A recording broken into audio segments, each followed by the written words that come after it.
Well, hello everybody. Sure is good to be back with you guys.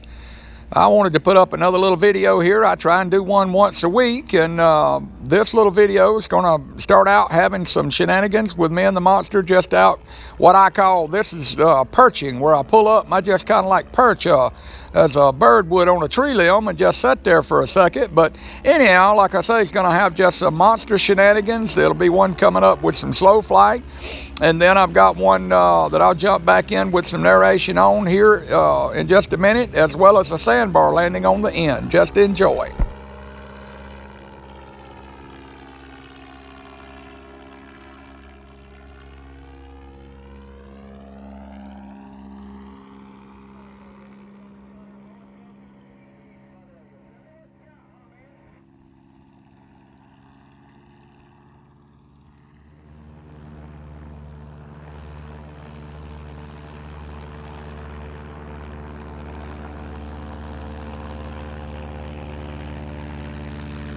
Okay, as we finish up the little slow fight video here, I've got one coming up of a flyby that I did for a good friend of mine, lives about 60 miles away.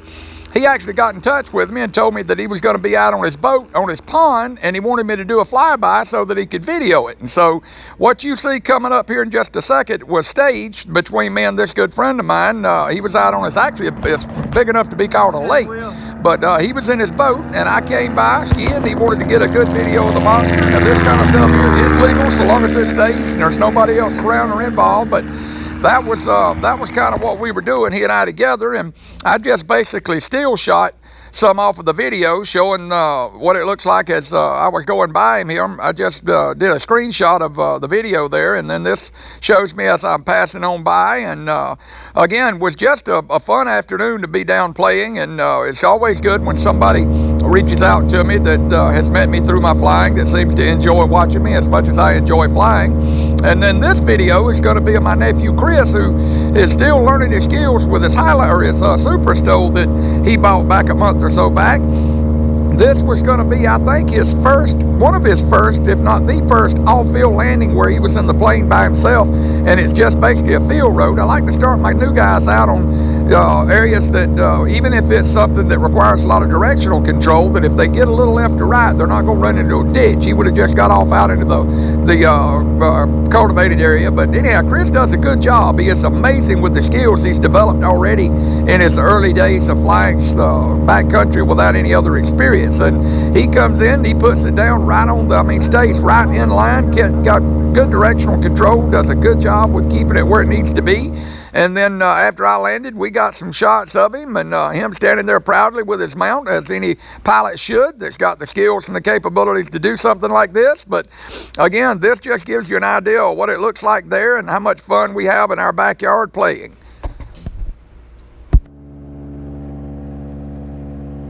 Okay, and to finish up the video, I'll have a landing and a takeoff of that bar you see right there. It is the only bar that's usable, that's out right now on the big river. And normally this bar is not usable. It was one of the first times in the last several years that when the river has come up over it and then drops back out, that it washes this bar good and smooth.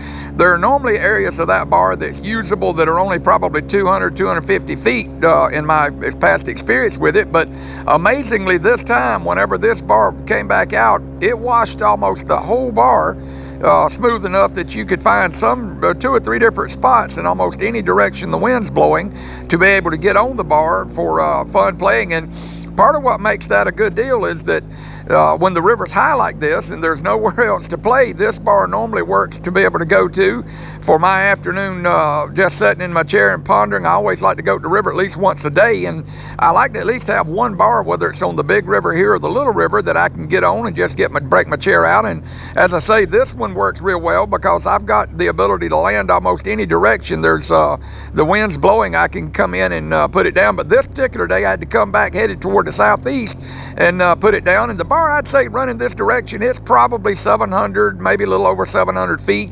that's usable, and the sand's pretty soft, but you get your speeding all right here, and you have your speed right, all the flaps are on, and then you'll be able to hit your spot right there. Is where you just got to pass that rough stuff and put it down and do a little bit of a rollout, and then once I did my rollout, I popped my chair out and sat for a bit.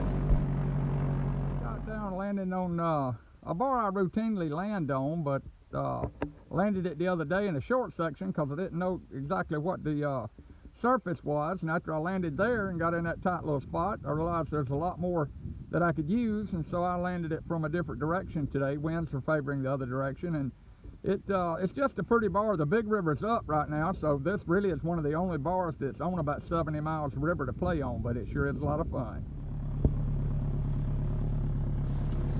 Okay, to finish up the video, this is going to be the takeoff. I'd already sat on that bar, I don't know, probably an hour or maybe even a little bit longer. It just depends on how things are, what the time of the day is, and what I'm kind of got planned for the rest of the afternoon. But so I jump in the plane, pick the tail up, and do a little turnaround here. And again, if you don't pick the tail up, especially my tail with the heavy weight, trying to turn around in the sand is kind of tough. You can't use enough brake to make the turn, and so you have to power up with a good bit of power to get the wind blast on the tail to get it to turn around. So I just picked mine up because I don't have that little spinny thing on the front, and I'm back taxiing down here to get set up for my takeoff. But I back taxi back up, and if you look right there where I stop and do my turnaround, that's all you can use of that bar. It gets real rough from there on to the water's edge. But I keep my tail up, I power up, and we get started on the takeoff run. And again, the bar is a pretty smooth bar. It's not too bad, but fly over the water's edge there, and that pretty much winds it up, folks. But listen, again, if you like the videos, you enjoy them, I sure wish you'd like and subscribe. Thanks.